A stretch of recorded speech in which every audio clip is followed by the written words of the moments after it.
The initial journey. Mark drove his old SUV down a long, winding, deserted road, as if the world had fallen into a deep sleep. The clock on the dashboard read 2 a.m. The entire space was filled with darkness, illuminated only by 2 beams of yellow light from the headlights. The scenery on both sides of the road gradually became familiar to the point of boredom. Bare trees, vast fields without people, and the occasional faded road sign. This 15-hour trip was no small challenge for him, not only because of the loneliness, but also because of the sense of responsibility for the work that awaited him at his destination. Mark pressed the gas pedal steadily, maintaining a steady speed on the empty highway. In his ears, the engine sounded like a steady beat, sometimes drowned out by the slight whistling of the wind through the window. An indescribable feeling crept into his heart, both excitement for what lay ahead and an invisible anxiety whenever he thought about the risks that might occur on this dark stretch of road. To fight the drowsiness that was surrounding him, Mark turned on his favorite playlist. The classic rock tunes of the Eagles and Fleetwood Mac echoed in the closed space of the car, but instead of energizing him, the music seemed to only make him more lost. The feeling of fatigue clung to Mark, little by little pushing him into a state of absent-mindedness. The cup of brewed coffee placed on the shelf next to him had become an indispensable companion. He took a big sip, the bitter taste of the coffee spreading in his mouth, awakening his senses for a moment. But as soon as the caffeine gradually wore off, Mark's eyes became heavy again. Outside, the sky was moonless. Only the stars twinkled high above, like millions of eyes were watching him from afar. A thin layer of fog stretched along both sides of the road, adding to the mysterious, even eerie atmosphere. The entire road seemed to belong to him. Time passed slowly, and then Mark felt an inescapable need. The sudden urge to pee made him uncomfortable. He tried to delay it by turning up the music, but his body wouldn't let him ignore it for long. He glanced at the car's clock, calculating the distance to the next rest stop he vaguely remembered seeing on the map before setting off. The feeling of discomfort grew by the minute, making him almost think about finding a place to stop. After about 10 tense minutes, the dim light from the sign came into view. It was a rest area. Mark breathed a sigh of relief, slowed down and signaled, turning onto the road leading to the area. The scattered streetlights provided a dim light, not enough to soften the loneliness of the place. The rest area was almost deserted. The parking lot was empty, except for a black SUV parked in the far corner. The car's tinted windows prevented Mark from seeing inside, creating a slight sense of unease. Still, he tried to calm himself down, muttering, "It's just a normal night, Mark. It's nothing." He stepped out of the car, instantly feeling the air outside strangely cool, as if the entire space had been frozen in time. His footsteps echoed across the cement floor in the night. Mark quickly located the bathroom, a small building dimly lit by old fluorescent bulbs. His steps became more hurried as the urge in his body grew stronger. But as soon as the bathroom door closed behind him, an odd feeling came over him. Mark paused in the middle of the room, his hand still on the zipper. A small, very small sound came from outside, as if someone was stepping in. He turned his head, but other than the buzzing of the ceiling fluorescent lights, there was nothing else. An unusually cold wind blew past, sending a chill down Mark's spine. He tried to calm himself, telling himself that he was imagining things. But the feeling of being watched, didn't go away. When Mark emerged from the bathroom a few minutes later, the air outside seemed to have changed. The silence from before had become heavy, as if the world were holding its breath, waiting for something. The black SUV was still sitting motionless in the corner of the parking lot, but this time, Mark sensed an invisible presence from it. He walked quickly toward his car, trying not to look back. But then, the moment he opened the door, a sound rang out from the SUV. Knock. 3 soft, steady knocks from inside the dark car. Mark stood still, his senses on alert. Someone was in there. Strange sight. Mark felt his hand freeze as he touched the doorknob. The noise behind him, a soft sound like the dragging of a heavy object across a tiled floor, froze him in place. His entire body felt as if it was being held by an invisible force, unable to turn around, unable to open the door to escape.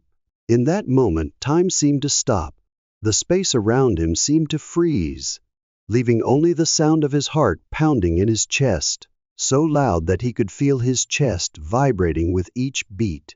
He tried to take a deep breath, but the air in the room was thick and stifling, making it difficult for him to breathe. The coldness was like sharp needles piercing his skin, seeping into his bones. Cold sweat broke out, running down his temples, but it brought with it a numbing feeling like ice. Mark slowly turned his head, as if forced by some invisible force to face something he didn't want to see. His eyes slowly moved, first scanning the white brick wall dotted with yellow stains, then to the sink dripping with cold water, finally stopping at the silhouette of the strange man. He was still standing there, but this time he was no longer as motionless as a statue. His long, thin arms were slowly raised, his fingers curled like twisted dry branches. His body seemed to not obey the laws of normal mechanics, his joints moving unnaturally, making Mark feel his stomach tighten. Mark realized that the man was not walking towards him, but his body was gradually gliding closer. The movement was too smooth, too light, as if he didn't need to walk but was floating in the air. The man's pale face became clearer now. His empty eyes were like 2 deep black holes, and a distorted smile, stretching from ear to ear, began to appear on his face. The smile contained no emotion, not joy, not sadness, only emptiness and horror. Mark almost lost control, his body shaking like leaves in a storm. He tried to turn the doorknob, but his hands had no strength. The sounds around him seemed to be muffled, leaving only his own panting. Suddenly, a voice rang out, not from the man but from deep within Mark's mind. A cold whisper, like small knives cutting into every nerve. "Why are you here?" Mark panicked, his eyes wide, searching for the source of the sound. But there was no one else but the man. His lips did not move, but the voice echoed, repeating the question like a mantra. "Why are you here?" Mark felt as if his feet were no longer touching the ground. He took a step back and suddenly stumbled. The fall sent him sprawling onto the floor, his hands braced against the cold tile. Mark realized that the tile was no longer just a hard surface. It was wet, cold, and strangely sticky. When he looked down, he saw that it wasn't water. It was blood. Dark red streaks were everywhere, spilling from the corner of the room where the strange man had been standing. Mark wanted to scream, but no sound escaped his throat. He tried to stand up, but his legs felt like they were nailed to the spot. The man was now close to him. His cold, heavy breath fanned Mark's face, carrying the smell of mold and death. The man's empty eyes stared at Mark, as if trying to suck his soul out. Mark struggled to his feet, opened the door with all his might, and rushed out. As he exited the bathroom, the air around him suddenly changed. The hallway outside was brighter, warmer, but his mind was still haunted by what had just happened. He turned his head to look back. The bathroom door was still open, but when he looked closely, the inside was completely empty. There was no man, no blood on the tiles. It was as if it had never existed. Mark gasped, his whole body still shaking.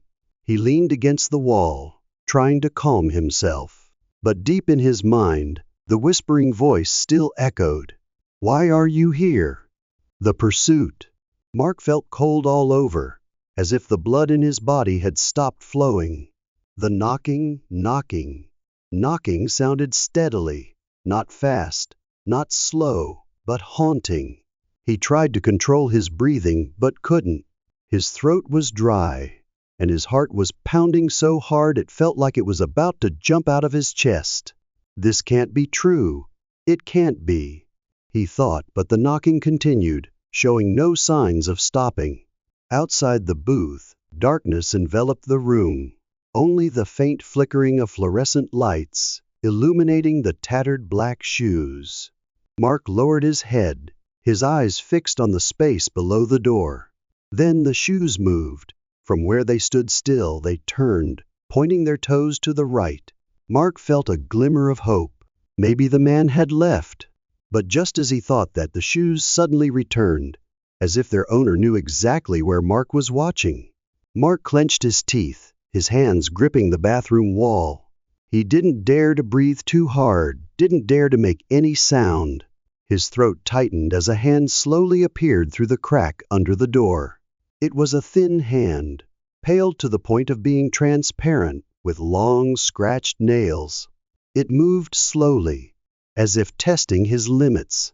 Mark stepped back, trying to keep his distance from the hand, but the space in the stall was too small. His breathing became more rapid, and that was when he whispered, "Mark." A hoarse, drawn-out voice, as if it were coming from somewhere far away. How does he know my name?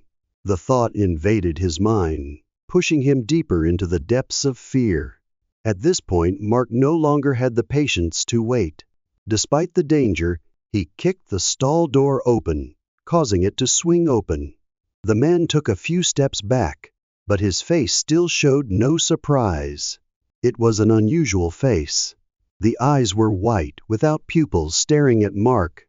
His skin was pale, as if he had died.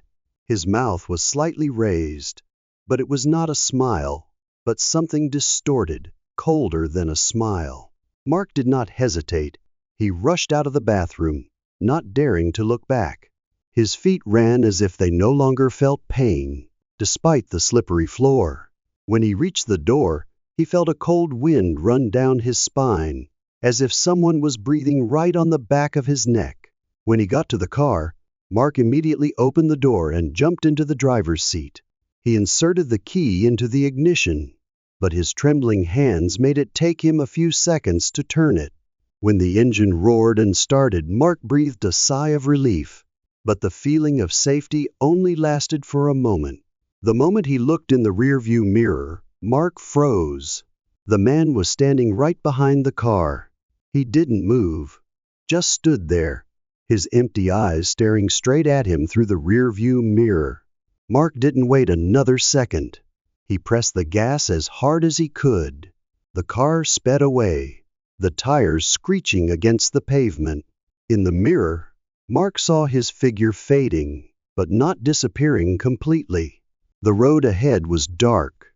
The rare streetlights emitted a weak light, flickering on and off. Mark's heart was pounding, but he didn't dare stop. Just drive as far as he could, he told himself. After about 30 minutes, he found a brightly lit gas station on the side of the road. Mark pulled over, his hands still shaking as he stopped. The station wasn't crowded. There was only one employee standing behind the counter, looking sleepy. Mark decided not to go in. He just needed to rest for a while. But as he leaned back in his seat, the knock sounded again. This time, it wasn't coming from the car door or the windshield. It was coming from the trunk. Mark felt the world around him suddenly shrink. He didn't dare move, but the tapping continued, steady and almost mocking. His hand shook as he reached for his phone, but when he turned on the screen, he saw something that almost made him faint. A text message popped up. There was no sender, just a simple line. "You can't escape." Discovering the horrifying truth. Mark felt every muscle in his body tense, his hands shaking as he held the phone to his ear. His mind was a jumble of images and sounds. but the calm voice of the operator pulled him back to reality. "We've got the information. Stay calm. Police are on the way. Stay put." The voice brought a small sense of security, as if someone was holding his hand through the dark night. But it wasn't enough. Fear was still enveloping him, squeezing his every breath. Mark glanced at the crack in the store's door, trying to listen for any sounds from outside. The eerie silence made his mind feel like it was about to explode. He didn't dare look outside, didn't dare face the possibility that the man was still somewhere nearby. "Just a few more minutes," he muttered to himself, as if to hold on to a fragile hope. The distant wail of police sirens made Mark feel like the last light had come his way. His mind was filled with thoughts of salvation, and his legs carried him out of the booth. His hand was still gripping the phone so tightly that he thought he might crush it. The headlights from the two police cars illuminated the previously dark parking lot. Mark ran like crazy, waving his arms in a desperate attempt to attract attention. His legs faltered, and he almost collapsed when one of the officers approached. "Calm down, man. We're here," the officer said, his voice low but firm. Mark started to speak, but the words came out of his mouth so jumbled that he wasn't sure what he had just said. But it didn't seem to matter. The officers understood the situation and immediately took action. The two of them headed into the bathroom, while the other officer stood next to Mark to keep him calm. Time seemed to drag on. Every second was torture for Mark. He stared at the bathroom door, feeling as if at any moment it would burst open and the man would rush out. Instead, two officers stepped out with grim expressions. "We found no one. The area is completely clear," one said, his voice firm. Mark felt as if his world had collapsed around him. He shook his head, his eyes filled with panic. "No way! I definitely saw him. He was right there, outside my booth," he almost shouted. Another officer, older, stepped forward. His expression was thoughtful, as if considering something. "Can you describe him?" "Anything." Mark took a deep breath, trying to calm himself down and remember. The image of the man was still etched in his mind, but every time he tried to think about it, he felt goosebumps rise all over his body. He was wearing a dark coat, his hair was messy, but his face... He paused, his voice choking. His face was blank, like it had no eyes, no soul. Mark's words made the air freeze. The older officer fell silent, his eyes seemingly flashing with worry. He turned to whisper something to his colleague, then turned back to Mark with a more serious expression. "Did you know?" he began, his voice soft but clear. "There was a strange disappearance in this area many years ago. A man, who had also passed this stretch of highway, disappeared one rainy night. It was assumed that he had gotten lost in the woods nearby, while looking for a place to rest. His car was found nearby, but he himself was never seen again." Mark felt his heart stop. He swallowed, trying to understand what the officer was implying. "You mean, the man I saw was?" The officer nodded slowly. "A lot of drivers who passed through this area at night said they saw a man hanging around the rest areas. But they all said he wasn't normal. Some said he looked like he was trying to find his way back, but couldn't." Mark was speechless. This was more than he had ever imagined. "You should be careful," the older officer continued, his voice full of meaning. "You were probably lucky to get out of here safely. Not everyone gets that." Mark didn't know how he nodded, but when the police left, he felt like he had just escaped a vivid nightmare. He got into the car, his hands still shaking as he started the engine. The car sped away, the tires crunching the wet pavement, leaving the creepy rest area behind. But the relief only lasted a few seconds. In the rearview mirror, Mark caught a glimpse of a figure standing silently by the side of the road. The dim light from the headlights illuminated the man's blank face. His eyes were bottomless, still watching him. Mark stepped on the gas, his heart pounding. But the image never left his mind. He knew that tonight, and perhaps his entire life, would be haunted by those eyes. The journey continues. Mark drove like a man trying to escape the fear that was eating away at his soul. Every moment that passed, images of the strange man kept flashing through his mind. The haunting, empty eyes, the face as lifeless as a wax statue, and the way he walked silently toward him. Not fast, not slow, but determined as if he were a ghost chasing him. Every time he glanced in the rearview mirror, Mark felt his heart squeeze. In the dense darkness behind the car, everything seemed suspicious. Sometimes he thought he saw a shadowy figure pass by, sometimes just a fleeting glimpse. It must be my imagination, he reassured himself, but reason could not overcome the fear that surrounded him. The car sped down the endless road, the headlights illuminating a distance ahead, but the light did not make him feel any safer. Instead, it made the darkness on both sides of the road seem deeper and more threatening than ever.